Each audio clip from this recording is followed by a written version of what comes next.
কোন ব্যক্তি পাপ নিয়মিত করে, নিয়মিত করতে করতে ওই পাপীকে লাঞ্ছিত করে ছাড়ে। আব্দুল্লাহ ইবনে ওমর রাদিয়াল্লাহু তাআলা আনহুমার বর্ণনা, তিনি বলেন, রাআইতুজ যুনুবা তুমিতুল কুলুবা, আমি দেখেছি গুনাহ অন্তরকে মৃত বানিয়ে দেয়।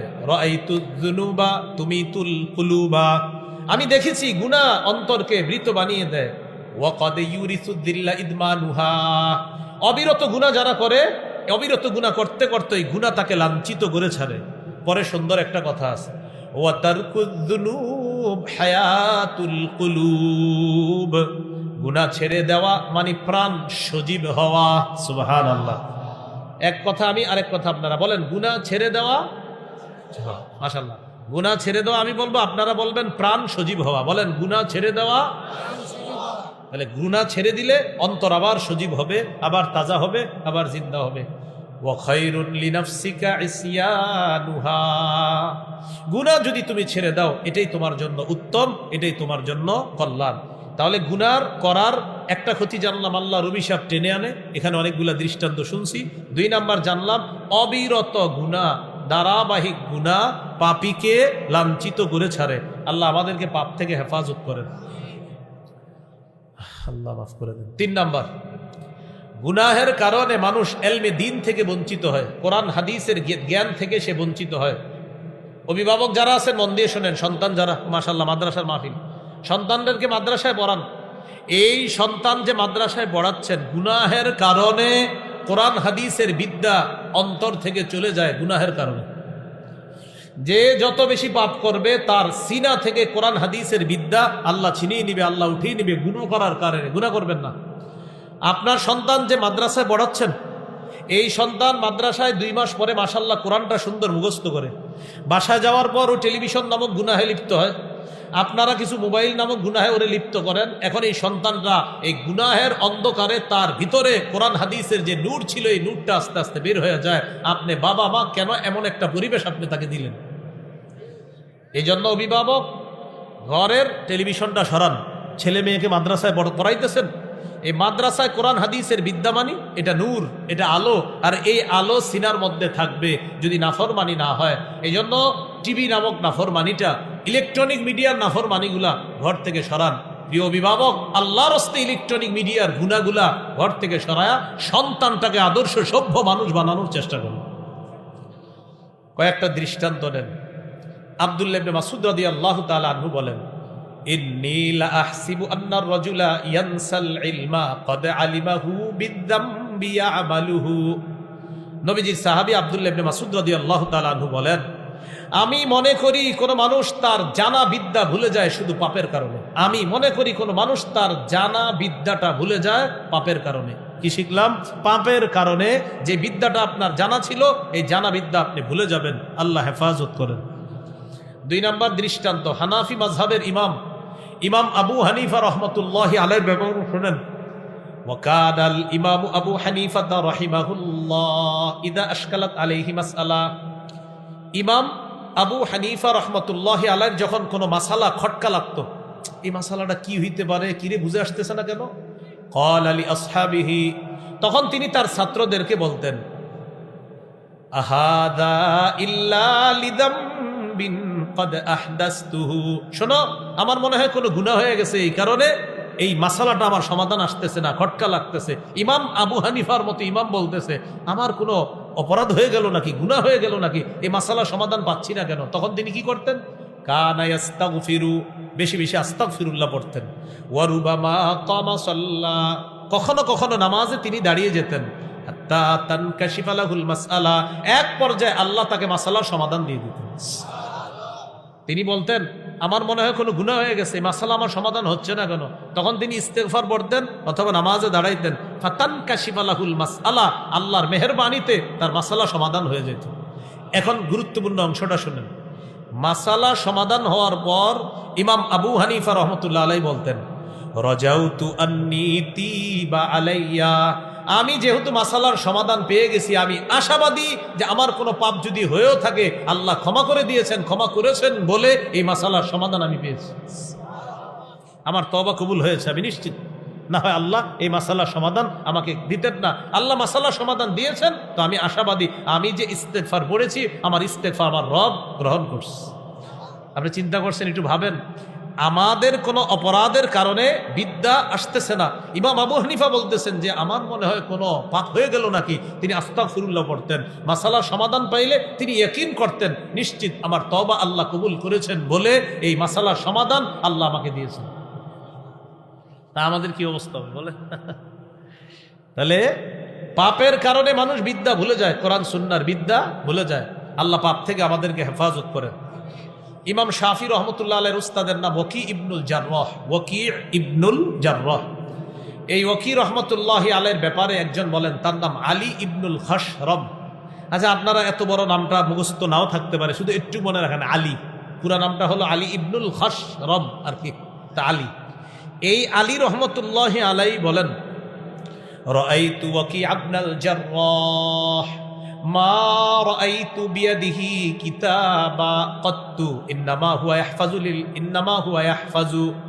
ওয়াকি ইবনুল জাররাহকে আমি কোনোদিনও লিখতে দেখি নাই, উনি যা শুনতেন মুখস্থ করে ফেলতেন, কখনো লিখতেন না। তো একদিন জিজ্ঞাসা করলাম, ফাসআলতুহু আন দাওয়াইল হিফজি, আমি জিজ্ঞাসা করলাম তার এই মুখস্থের রহস্য সম্পর্কে, আচ্ছা আপনি লেখেন না, এত মুখস্থ থাকে কেমনে? ওয়াকি ইবনুল জাররাহ জবাব দেয়, তারকুজ যুনুব অথবা তারকুল মাআসি, গুনাহ ছেড়ে দেওয়া। আমি যত গুনাহ ছেড়ে দিয়েছি তত আমার মেধা শার্প হয়েছে। গুনাহ ছেড়ে দেওয়ার কারণে আমি যা শুনি আল্লাহ আমাকে তা স্মরণে রাখে। তাহলে মেধার রহস্য, মুখস্থের রহস্য কি বললেন? গুনাহ ছেড়ে দেওয়া। মুখস্থের রহস্য কি বললেন? গুনাহ ছেড়ে দেওয়া। এই জন্য আমার আপনার সন্তানকে মাদ্রাসায় পড়াই, হেফজখানায় পড়াই, অনেক সময় বলি হুজুর মনে থাকে না, পড়া মনে থাকে না। আরে আপনি গুনাহের পরিবেশ দিলে ওর পড়াশোনা মনে থাকবে কিভাবে? আল্লাহ আমাদেরকে হেফাজত করেন।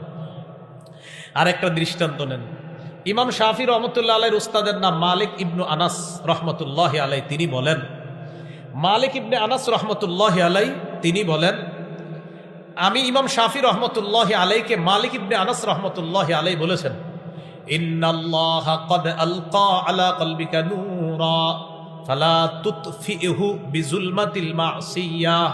ও শাফি, তোমাকে আল্লাহ তাআলা নূর দান করেছেন, তোমার কলবের মধ্যে আল্লাহ তাআলা নূর দিয়েছেন, কোরআন হাদিসের নূর। এই কোরআন হাদিসের নূরটা গুনাহের অন্ধকার দিয়ে নিভিয়ে দিও না। অনুবাদটা আমরা সবাই মিলে করি। ইমাম শাফি রহমতুল্লাহ আলাইহির উস্তাদ ইমাম শাফি রহমতুল্লাহ আলাইহি বললেন, উস্তাদের নাম মালিক ইবনে আনাস, তিনি বললেন, শোনো, ইন্নাল্লাহা ক্বাদ আলকা আলা কলবিকা নূরা ফালা তুতফিহু বিজুলমাতিল মাসিয়া। বলেন, আল্লাহ তাআলা তোমার অন্তরে কোরআন হাদিসের নূর দিয়েছেন, তুমি গুনাহের অন্ধকার দিয়ে এই আলোকে, এই নূরকে নিভিয়ে দিও না। তাহলে কি শিখলাম? কোরআন হাদিস কারো সিনার মধ্যে যদি আল্লাহ দেয়, এটা হলো নূর। আপনার সন্তান হাফেজ হয়েছে, আপনার মেয়েটা হাফেজা হয়েছে, আপনার মেয়েটা কিতাব পড়ছে, তাদের অন্তরে, তাদের সিনায় আল্লাহ তাআলা নূর দিয়েছেন। এই নূর নষ্ট হয়ে যায় গুনাহের অন্ধকার। তাহলে নূর হলো আলো। বলেন কোরআন আলো, বলেন কোরআন হাদিস। এই আলোটা নষ্ট হয় গুনাহের অন্ধকার দিয়ে। আবার কোরআন হাদিস, এই আলো নষ্ট হয় কিসের অন্ধকার দিয়ে? গুনাহের। মনে থাকবে নি? তাহলে গুনাহের ক্ষতি আমরা জানতে পারলাম। আল্লাহ আমাদেরকে হেফাজত করেন। আরেকটা দৃষ্টান্ত, ইমাম শাফি রহমতুল্লাহ আলাইহি তার উস্তাদকে বলতেছে, শাকাউতু ইলা ওয়াকিইন সুআ হিফজি। আমি আমার উস্তাদ ওয়াকি রহমতুল্লাহ আলাইহিকে আমি যে পড়াশোনা একটু ভুলে যাই মাঝে মাঝে, এটার অভিযোগ করলাম। ফাআরশাদানি ইলা তারকিল মাআসি। আমার উস্তাদ আমাকে নাফরমানি ছেড়ে দিতে বললেন, গুনাহ ছেড়ে দিতে বললেন। ওয়াখবারানি আন্নাল ইলমা নূরুম মিন ইলাহি। আমার উস্তাদ আমাকে বলেছেন ইলম হলো আল্লাহর পক্ষ থেকে নূর। ওয়া নূরুল্লাহি লা ইউতা লিআসি। আল্লাহর নূর কোনো নাফরমানকে দেওয়া হয় না, আল্লাহর নূর কোনো নাফরমানকে দেওয়া হয় না। ওয়ালা তাকরাবু মালাল ইয়াতীমি ইল্লা বিল্লাতী হিয়া আহসানু হাত্তা ইয়াবলুগা আশুদ্দা وأوفوا الكيل والميزان بالقسط لا نكلف نفسا إلا وسعها وإذا قلتم فاعدلوا ولو كان ذا قربى وبعهد الله أوفوا ذلكم وصاكم به لعلكم تذكرون وأن هذا صراطي مستقيما فاتبعوه ولا تتبعوا السبل فتفرق بكم عن سبيله ذلكم وصاكم به لعلكم تتقون اللهم صل على محمد وعلى آل محمد كما صليت على إبراهيم وعلى آل إبراهيم إنك حميد مجيد اللهم بارك على محمد وعلى آل محمد كما باركت على إبراهيم وعلى آل إبراهيم إنك حميد مجيد اللهم إني أعوذ بك من شر لساني ومن شر سمعي ومن شر بصري ومن شر مني ফাতেমাতুজ জাহরা রাদিয়াল্লাহু তাআলা আনহা মহিলা মাদ্রাসা ও জামিয়া রহমানিয়া আহমদিয়া করৈতলি হোতাপাড়া গাজীপুর সদর গাজীপুর এর হাফেজ ছাত্রদের পাগড়ি প্রদান উপলক্ষে তাফসিরুল কোরআন ও দোয়া মাহফিলের সভাপতি শাইখুল হাদিস আল্লামা মুফতি মাহবুবুল্লাহ কাসিমি মোতাওয়াল্লি খানকায়ে হুসাইনিয়া মোমেনশাহী শাইখুল হাদিস আল্লামা মুফতি মাসুদুল করিম কাসিমি দামাত বরকাতুহুমুল আলিয়া প্রিন্সিপাল দারুল উলুম মাদ্রাসা টঙ্গী গাজীপুর প্রধান আলোচক মুফতি রেজাউল করিম আবরার দামাত বরকাতুহুম সাধারণ সম্পাদক জাতীয় উলামা মাশায়েখ আইম্মা পরিষদ ঢাকা বিশেষ আলোচক হাফেজ মাওলানা গাজী আল মাহমুদ সভাপতি জাতীয় উলামা মাশায়েখ আইম্মা পরিষদ গাজীপুর জেলা সম্মানিত মেহমান মুফতি আব্দুল কাইয়ুম মোল্লা প্রতিষ্ঠাতা পরিচালক আর রায়হান ইন্টারন্যাশনাল মাদ্রাসা কোরআন তেলাওয়াত করেছেন এবং সঙ্গীত পরিবেশন করেছেন বিশ্বজয়ী হাফেজ কারি আবু রায়হান ইসলামী সঙ্গীত পরিবেশন করেছেন কলরব শিল্পী গোষ্ঠীর নন্দিত শিল্পী আবু রায়হান ও অন্যান্য শিল্পীবৃন্দ উপস্থিত হযরত উলামায়ে কেরাম মুসলমান ভাইরা আল্লাহ তাআলার দরবারে শুকরিয়া আদায় করছি আল্লাহ আমাদেরকে এই মাহফিলে উপস্থিত হওয়ার তৌফিক দান করেছেন বলি আলহামদুলিল্লাহ। আমি আপনাদের সামনে সূরা আনআমের 151, 152, 153 এই তিনটি আয়াতে কারিমা তেলাওয়াত করেছি।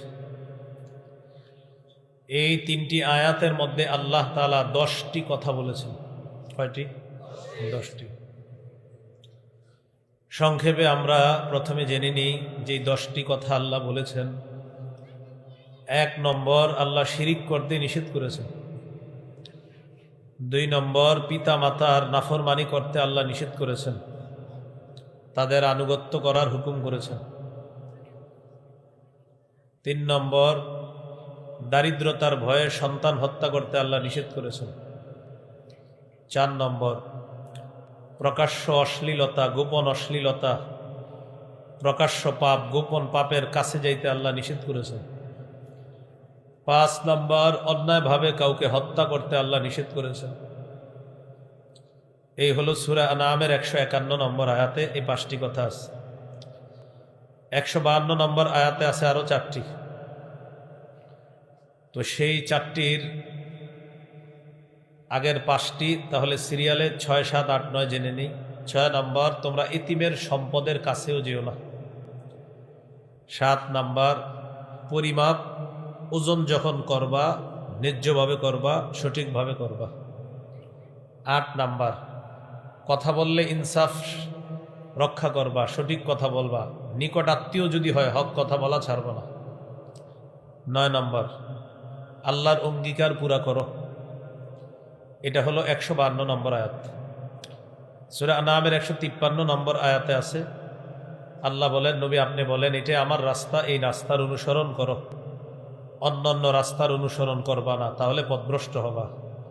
তাহলে 151 নম্বর আয়াতে 5টি, 152 নম্বর আয়াতে 4টি, হলো 9টি, 153 নম্বর আয়াতে 1টি, কয়টা হলো? 10টা। 3 আয়াতে আল্লাহ 10টি কথা বলেছেন। আমরা আলোচনায় ঢুকে যাই। আল্লাহ তাআলা বলেন, قُلْ تَعَالَوْا أَتْلُ مَا حَرَّمَ رَبُّكُمْ عَلَيْكُمْ أَلَّا تُشْرِكُوا بِهِ شَيْئًا। নবী আপনি বলেন, আসো তোমরা, আমি তোমাদেরকে শুনিয়ে দিই, তেলাওয়াত করে জানায় দিই যা আল্লাহ তোমাদের উপর হারাম করেছেন। তোমরা আসো, আমি তোমাদেরকে জানিয়ে দিই ওই বিষয়, যে বিষয় আল্লাহ তোমাদের প্রতি হারাম করেছেন, এই বিষয় আমি তোমাদেরকে তেলাওয়াত করে শুনিয়ে দিই, তোমরা আসো। এবার নবীজি একে একে বলতে লাগলেন আল্লাহর ভাষায়। 1 নম্বর, আল্লাহ তুশরিকু বিহি শাইআ, তোমরা আল্লাহর সাথে শিরিক করবা না, কোনো জিনিস অংশ হিসাবে সাব্যস্ত করবা না। শিরিক করা এটা হারাম।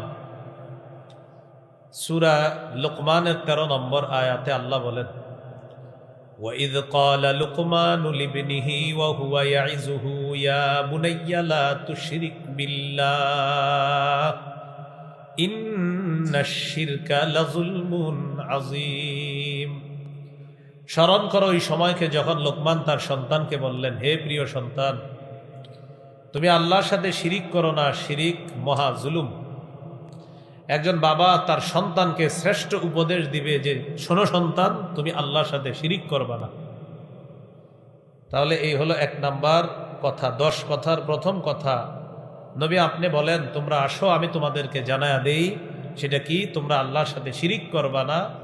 তো সূরা লোকমান থেকে আমরা জানলাম 13 নম্বর আয়াত থেকে, লোকমান হাকিম তার সন্তানকে বললেন, হে প্রিয় সন্তান, আল্লাহর সাথে শিরিক করো না।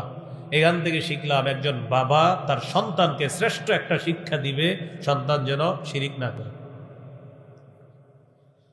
সূরা আনআমের 82 নম্বর আয়াতে আল্লাহ বলেন, আল্লাযীনা আমানু ওয়া লাম ইয়ালবিসু ঈমানাহুম বিযুলমিন উলাইকা লাহুমুল আমনু ওয়া হুম মুহতাদুন।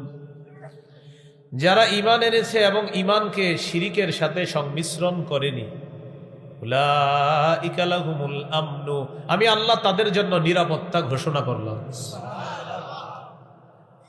ওয়া হুম মুহতাদুন, তারাই হেদায়েত প্রাপ্ত। ভাই এখান থেকে কি শিখলাম? ঈমানকে শিরিকের সাথে কোনোভাবেই মিশ্রণ করা যাবে না। আল্লাহ হেফাজত করেন। সূরা বাকারা 54 নম্বর আয়াত। মুসা আলাইহিস সালাতু ওয়াস সালামের জাতি বাছুরকে উপাস্য বানিয়ে শিরিক করা শুরু করল। মুসা নবী তাদেরকে বললেন, আল্লাহ তাআলা তার ভাষায় মুসা নবীর কথাগুলো আমাদেরকে জানিয়ে দিচ্ছেন, ইয়া কওমি ইন্নাকুম যালামতুম আনফুসাকুম বিত্তিখাদিকুমুল ইজলা, হে আমার সম্প্রদায়, তোমরা বাছুরকে উপাস্য হিসাবে গ্রহণ করার মাধ্যমে নিজেদের প্রতি তোমরা জুলুম করেছো। এখান থেকে শিখলাম শিরিক করা মানে নফসের প্রতি জুলুম করা। আল্লাহ আমাদেরকে জুলুম থেকে হেফাজত করেন। এখানে একটা কথা মনে রাখা, একটা শিরিক আছে গোপন শিরিক। বলেন তো কি শিরিক? বলেন, গোপন শিরিক বলা হয়, বলেন। লোক দেখানো ইবাদত করাকে। আচ্ছা বলেন তো, লোক দেখানো ইবাদতকে কি বলা হয়? আচ্ছা, গোপন শিরিক কাকে বলে? قال رسول الله صلى الله عليه وسلم إياكم وشرك السرائر। নবীজি বলেন, তোমরা গোপন শিরিক থেকে বাঁচো। সাহাবীরা বললেন, ওয়ামা শিরকুস সারাইর ইয়া রাসূলুল্লাহ, হুজুর গোপন শিরিক কি জিনিস আপনার কাছে জানতে চাই।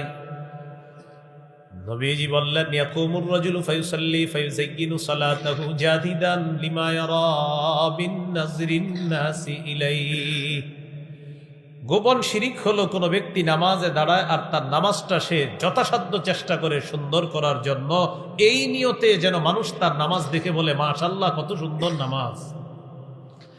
কোন মানুষ নামাজে দাঁড়ায় নামাজ সুন্দর করে এই নিয়তে যেন মানুষ তাকে বলে বাহ বাহ অনেক সুন্দর নামাজ। নবীজি বলেন যাকা শিরকুস সারাইর, এটা গোপন শিরিক। এই শিরিক থেকে আল্লাহ আমাদেরকে হেফাজত করেন। এখানে একটা বিষয় মনে রাখতে হবে, কেউ যদি আল্লাহকে খুশি করার জন্য ইবাদত করে আর তার ইবাদতটা সে সুন্দর করে, মানুষ যদি তার ইবাদতের প্রশংসা করে, এক সাহাবী রাসূলুল্লাহ সাল্লাল্লাহু আলাইহি ওয়াসাল্লামকে বললেন ইয়া রাসূলুল্লাহ, কেউ যদি আল্লাহকে খুশি করার জন্য ইবাদত করে আর ইবাদতটাকে সে সুন্দর বানায়, এটাও কি গোপন শিরিক হবে? নবীজি বললেন না, এটা শিরিক হবে না। তিলকা আজিলু বুশরাল মুমিন, এটা মুমিনের জন্য দুনিয়াতে নগদ সুসংবাদ। আল্লাহ আমাদেরকে কথাগুলা বুঝার তৌফিক দান করেন। আল্লাহ কয়টা কথা বলবে? 10টা। 1 নাম্বার, নবী আপনি বলে দেন আসো আমি তোমাদেরকে জানায়া দিই আল্লাহ যা হারাম করেছেন। 1 নাম্বার, আল্লাহর সাথে শিরিক করবা না। 2 নাম্বার, ওয়াবিল ওয়ালিদাইনি ইহসানা, পিতা মাতার প্রতি সদ আচরণ করো। পিতা মাতার নাফরমানি করবা না, নাফরমানি করা আল্লাহ হারাম করেছেন, সদ আচরণ করতে আল্লাহ বলেছেন। সূরা বানী ইসরাঈলের 23, 24, 25 নম্বর আয়াতে আল্লাহ বলেন وَقَضَى رَبُّكَ أَلَّا تَعْبُدُوا إِلَّا إِيَّاهُ وَبِالْوَالِدَيْنِ إِحْسَانًا। আল্লাহ তাআলা বলেন তোমার রব ফয়সালা করেছেন তোমরা আল্লাহ ছাড়া কারো ইবাদত করবা না। এই সিদ্ধান্ত আল্লাহ করে দিয়েছেন, আল্লাহর সিদ্ধান্ত, তোমরা আল্লাহ ছাড়া কারো ইবাদত করবা না। ওয়াবিল ওয়ালিদাইনি ইহসানা, পিতা মাতার প্রতি সদাচরণ করবা। ইম্মা ইয়াবলুগান্না ইনদাকাল কিবারা আহাদুহুমা আও কিলাহুমা, তোমার পিতা মাতার দুইজনের একজন অথবা দুইজন যদি তোমার কাছে বার্ধক্যে উপনীত হয়, ইম্মা ইয়াবলুগান্না যদি পৌঁছে যায়, ইনদাকা তোমার কাছে, আল কিবারা বার্ধক্য, তোমার কাছে যদি বার্ধক্যে উপনীত হয়, আহাদুহুমা পিতা মাতার দুইজনের একজন, আও কিলাহুমা অথবা দুইজন, তোমার কাছে যদি তোমার মা বাবা দোনোজনেই বার্ধক্যে উপনীত হয় অথবা দোনোজনের একজন যদি বার্ধক্যে উপনীত হয়, ফালা তাকুল্লাহুমা উফ, তাদেরকে উফ শব্দটা বলবা না। বলেন সবাই কি শব্দ এটা, কাকে বলে একটু বুঝেন। মা বাবা বৃদ্ধ বৃদ্ধা হয়ে গেছে, এখন তারা এক কথা খালি বারবার বলে। দেখবেন একটু বয়স হলে মানুষ এক কথা অনেক সময় বারবার বলে। এই বারবার বললে আপনি বিরক্তি প্রকাশ করবেন না। উফের 2 ব্যাখ্যা বলেন। উফ এটার কয় ব্যাখ্যা বলেন? বিরক্তি প্রকাশ না করা এবং বিরক্তি সূচক শব্দ না বলা। মা বাবা আপনার বয়স হয়ে গেছে, এক কথা বারবার বলবে, দেখবেন শিশুদের মতো, তখন আপনি বিরক্তি প্রকাশও করবেন না, বিরক্তি সূচক কোনো শব্দ মুখ দিয়ে বলবেন না। যেমন আপনি এমন একটা অভিনয় করলেন, আপনার আব্বা বুঝলো আহারে ও মনে হয় আমার কথায় বিরক্ত হচ্ছে। আপনি এমন একটা কথা বললেন, তখন আপনার আব্বা আম্মা বুঝলো ও এত বিরক্ত হচ্ছে আমার কথায়। আপনার শিশু সন্তানের কথা 100 বার বললেও কিন্তু আপনি বিরক্ত হন না। বাবা মা যখন বৃদ্ধ হয়ে যায় তখন তারা শিশুর মতো হয়ে যায়, এক কথা বারবার বললেও বিরক্তি প্রকাশ করবেন না, বিরক্তি সূচক কোনো শব্দ মুখে আনবেন না। এটা হলো ফালা তাকুল্লাহুমা উফ, তাদেরকে উফ শব্দটাও বলবা না। মনে থাকবেন ইনশাআল্লাহ। তাহলে আমার সাথে বলেন, বলেন আমরা মা বাবাকে কোনো কথা এমন ভাবে বলবো না যেই কথায় বিরক্তি প্রকাশ পায়, অথবা বিরক্তি সূচক কোনো শব্দও বলবো না। মা বাবা যদি এক কথা বারবারও বলে, আমরা কখনো বিরক্ত হব না, বিরক্তি প্রকাশ করব না, বিরক্তি সূচক কোনো শব্দ মুখে আনবো না। বলেন এটা হলো, বলেন কোরআনে বর্ণিত উফ শব্দের ব্যাখ্যা। আল্লাহ কি বলছেন? ফালা তাকুল্লাহুমা উফ, তাদেরকে উফ শব্দটাও বলবা না। মনে থাকবেন ইনশাআল্লাহ? তো আল্লাহ বলেন তোমার মা বাবার দুইজনের একজন অথবা দুইজন যদি তোমার কাছে বার্ধক্যে উপনীত হয় তাদেরকে উফ শব্দটাও বলবা না। ওয়ালা তানহারহুমা, তাদেরকে ধমক দিবা না। ওয়া কুল্লাহুমা কাওলান কারীমা, তাদের সাথে সম্মানসূচক কথা বলবা, ভদ্রভাবে কথা বলবা, নরম কথা বলবা। বারবার এক কথা বললে যে আব্বা ঠিক আছে, যে আম্মা ঠিক আছে, এভাবে আপনি বুঝতেছেন যে আপনার আব্বা যে কথাটা বলতেছে হয়তো এটা সঠিক না, সবগুলা কথা সঠিক নাও হতে পারে, তো আপনি প্রথমে এমন করবেন জি জি জি আব্বা জি ঠিক আছে। আপনি যেমন আপনার শিশু সন্তানের 100টা আবদার করার পরে সবগুলা পূরণ করেন না, এরপরে কিন্তু বিরক্তি প্রকাশ করেন না, আচ্ছা বাবা তোমার জন্য আনবো, সবই কিন্তু আনবো বলেন, কিন্তু আনেন না সব। আপনার আব্বা আম্মা যদি বয়স্কা হয়ে যায়, এক কথা বারবার বললেও যদি দেখেন কোনো কথা এমন যে কথাটা আসলে সঠিক না, আপনি মাথা নাড়বেন, আচ্ছা আব্বা জি ইনশাল্লাহ ঠিক আছে। বিরক্তি প্রকাশ কোনোভাবেই যেন চেহারায় না ওঠে। তো এটাই বললেন আল্লাহ, ওয়ালা তানহারহুমা, ধমক দিবা না। ওয়া কুল্লাহুমা কাওলান কারীমা, মা বাবার সাথে ভদ্রভাবে কথা বলবা, সম্মানসূচক কথা বলবা। ইকুটা বন্ধ করে দেন ভাই, ইকু লাগবে না। ওয়াখফিদ লাহুমা জানাহাদ-দুল্লি মিনার রাহমা, তাদের সামনে দয়ার ডানা বিছিয়ে দিবা। সুবহানাল্লাহ। ওয়াখফিদ লাহুমা, তাদের সামনে নত হবা, বিনয়ী হবা। জানাহাদ-দুল্লি মিনার রাহমা, নম্র আচরণের মাধ্যমে তাদের সামনে বিনয়ী হবা, ভদ্র আচরণের মাধ্যমে তাদের সামনে বিনয়ী হবা। আরেকটা অনুবাদ, তাদের সামনে দয়ার ডানা তুমি মেলে দিবা, তুমি বুঝাইবা আমি আপনাদের জন্য সব করবো ইনশাআল্লাহ। তো এটাই বলতেছে ওয়াকফিদ লাহুমা, মা বাবার সামনে বিছিয়ে দিবা, নত করে নিজেকে নত করে উপস্থাপন করবা, বিনয়ী ভাব তাদের সামনে প্রদর্শন করবা। জানাহাদ-দুল্লি মিনার রাহমা, জানাহ মানে ডানা, জানাহাদ-দুল্লি মিনার রাহমা, দয়ার ডানা, মায়ার ডানা। একদম আপনি নত হয়ে যাবেন এমন ভাবে মা বাবার সামনে নিজেকে প্রকাশ করবেন। তাহলে এটা সুন্দর অনুবাদ হলো ওয়াকফিদ লাহুমা, তাদের সামনে বিনয়ী হও। জানাহাদ-দুল্লি মিনার রাহমা, নম্র আচরণের মাধ্যমে মা বাবার সামনে সর্বোচ্চ বিনয়ী তুমি প্রকাশ করবা। আর কি করবা? ওয়াকুর রব্বিরহামহুমা কামা রাব্বায়ানি সগীরা, বেশি বেশি দোয়া করবা, বলবা হে আমার রব, ইরহামহুমা, আমার মা বাবার প্রতি আপনি দয়া করেন। কামা রাব্বায়ানি সগীরা, যেমনি ভাবে শৈশবে তারা আমাকে লালন পালন করেছে, আল্লাহ আমার মা বাবার প্রতি আপনি দয়া করেন, মায়া করেন। এই দোয়াটা কি করা যাবে ইনশাআল্লাহ? এরপরেও আমরা সন্তান হিসাবে, মানুষ হিসাবে অনেক সময় দুই একটা উল্টাপাল্টা কথা মুখে আসতে পারে, কিন্তু আপনার অন্তর খারাপ না, আপনার অন্তরে মা বাবার জন্য সর্বোচ্চ মায়া আছে। এরপরে অনেক সময় এদিক সেদিক হয়ে যায়। তো আল্লাহ এই ব্যাপারে বলেন রব্বুকুম আ'লামু বিমা ফি নুফুসিকুম, তোমাদের অন্তরে কি আছে তোমাদের রব অধিক জানেন। সুবহানাল্লাহ।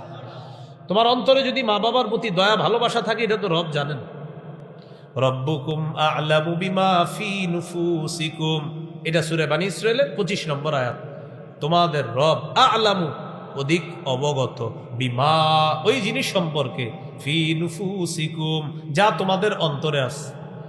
ইন তাকুনু সালিহিনা, তোমরা যদি সৎ হও, তোমরা যদি নেককার হও, فإنه كان للأوابين غفورا, বারবার যে আল্লাহর কাছে নত হয়, বিনয়ী হয়, ওর মনটা খুব ভালো, ওর মনে মা বাবার প্রতি খুব দয়া মায়া আছে, মাঝে মাঝে একটু ভুল হয়েও যায়। আল্লাহ বলেন এই মানুষগুলা যে বারবার আল্লাহর দিকে ঝুঁকে যায়, বিনয়ী হয়, আল্লাহ অভিমুখী হয় বারবার, আল্লাহ এই আল্লাহ অভিমুখী বান্দাদের জন্য গফুর, অধিক ক্ষমাশীল, অধিক দয়ালু। তাহলে সবচেয়ে গুরুত্বপূর্ণ বিষয়টা এখানে ফুটে উঠছে, আসলে দিলে আপনার মা বাবারে কতটা ভালোবাসেন জানে কে? রব্বুকুম, তোমাদের রব, আ'লামু, অধিক অবগত, বিমা ফি নুফুসিকুম, তোমাদের অন্তরে কি আছে এই ব্যাপারে সবচেয়ে অধিক অবগত তোমাদের রব। মনে আসেনি সূরা আনআমে কয়টা কথা বলবে আল্লাহ? 10টা কথা। 2 নাম্বার ওয়াবিল ওয়ালিদাইনি ইহসানা, পিতা মাতার প্রতি সদাচরণ করো। 3 নাম্বার ওয়ালা তাকতুলু আওলাদাকুম মিন ইমলাক, সবাই মিলে অনুবাদ করি, বলেন চলেন। তোমরা দারিদ্রতার ভয়ে তোমাদের সন্তান হত্যা করবা না। তো এক সন্তান হওয়ার পর 10 বছর আর সন্তান হচ্ছে না কেন? আবার বলেন, তোমরা দারিদ্রতার ভয়ে সন্তান হত্যা করবা না। তাহলে দারিদ্রতার ভয়ে কি হত্যা করা যাবে না? সন্তান। নাহনু নারযুকুকুম ওয়া ইয়্যাহুম, আল্লাহ তাআলা বলেন, ও অভিভাবকের দল, তোমাদেরকে আমি রিজিক দেই, যারা দুনিয়াতে আসবে তাদেরকেও আমি রিজিক দেই। সুবহানাল্লাহ। তাহলে 3 নাম্বার আল্লাহ বললেন সন্তানকে দারিদ্রতার ভয়ে হত্যা করবা না। তোমরা অভিভাবক যারা, তোমাদেরকেও আমি রিজিক দেই, আর যারা দুনিয়াতে আসবে তোমাদের সন্তান, তাদেরকেও আমি আল্লাহ রিজিক দিই। সহিহ বুখারীর বর্ণনা, 6861 নম্বর হাদিস। এই হাদিসের বর্ণনাকারী আব্দুল্লাহ ইবনে মাসউদ রাদিয়াল্লাহু তাআলা তিনি বলেন, ক্বালা রাজুলুন, এক ব্যক্তি রাসূলুল্লাহ সাল্লাল্লাহু আলাইহি সাল্লামকে প্রশ্ন করলেন, আইয়ুয যামবি আকবারু ইনদাল্লাহ, ইয়া রাসূলুল্লাহ, আল্লাহর কাছে সবচেয়ে বড় পাপ কোনটি আপনার কাছে জানতে চাই। ফাকালা রাসূলুল্লাহ সাল্লাল্লাহু আলাইহি ওয়াসাল্লাম, আন তাদউ লিল্লাহি নিদ্দান ওয়া হুয়া খালাকাকা, আল্লাহ তোমাকে সৃষ্টি করেছেন, সেই আল্লাহর সাথে কাউকে অংশীদার সাব্যস্ত করা, সমকক্ষ সাব্যস্ত করা, এটা সবচেয়ে বড় পাপ। ক্বালা সুম্মা আইয়ুন ইয়া রাসূলুল্লাহ, হুজুর এরপর সবচেয়ে বড় পাপ কোনটি? ফাকালা রাসূলুল্লাহ সাল্লাল্লাহু আলাইহি ওয়াসাল্লাম, আন তাকতুলা ওয়ালাদাকা মাখাফাতা আন ইয়াতআমা মাআক, তুমি তোমার সন্তানকে হত্যা করা এই ভয়ে যে তোমার সন্তান তোমার খাদ্যে অংশগ্রহণ করবে, তোমার সন্তান তোমার সাথে খাবে, তোমার সম্পদে অংশগ্রহণ করবে, এই ভয়ে সন্তান হত্যা করা, এটা সবচেয়ে বড় পাপের মধ্যে দ্বিতীয় সিরিয়াল। 1 নাম্বার শিরিক করা, 2 নাম্বার তুমি তোমার সন্তানকে এই ভয়ে হত্যা করা যে তোমার সন্তান তোমার সাথে খাদ্যে অংশগ্রহণ করবে।